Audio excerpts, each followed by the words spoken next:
Welcome back to Andy's Guides. In today's video, we are going to show you how to deactivate or freeze a user in Salesforce. Let's begin. Now, the first thing that you need to do is to log in using your credentials.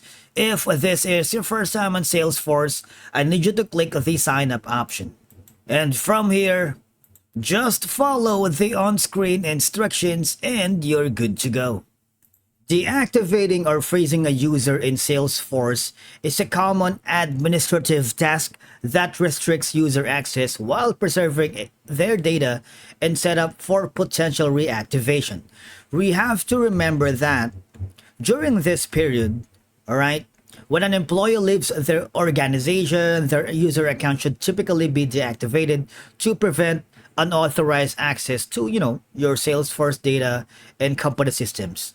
Or if an employee changes roles within the organization or moves to a different department, deactivating or freezing their current user account ensures that access rights are adjusted according to their new responsibilities. Now, once you are here, I need you to hover to the app launcher and you want to type in user.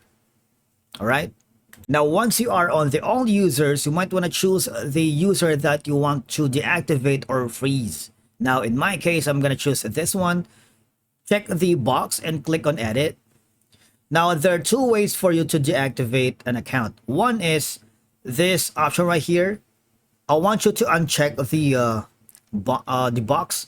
What will happen is you would be notified with a pop-up that says deactivating users removes them from sharing. You will still be able to transfer their users records to an active user and view the user's name on the users page.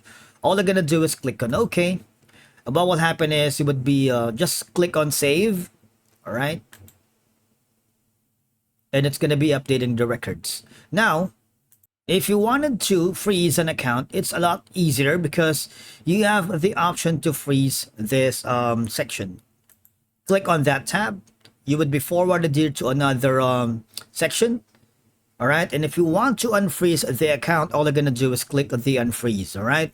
Because in some cases, deactivating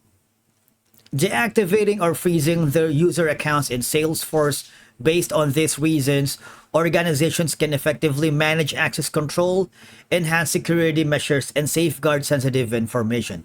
And of course, if you have more questions about having problems or issues deactivating or freezing your account or another user on your Salesforce account, you might want to contact the sales support system, and they're going to give you insights and troubleshooting steps on how to deactivate or freeze an account if in case you encounter any problems. Thank you so much for watching, and we will see you again in the next video.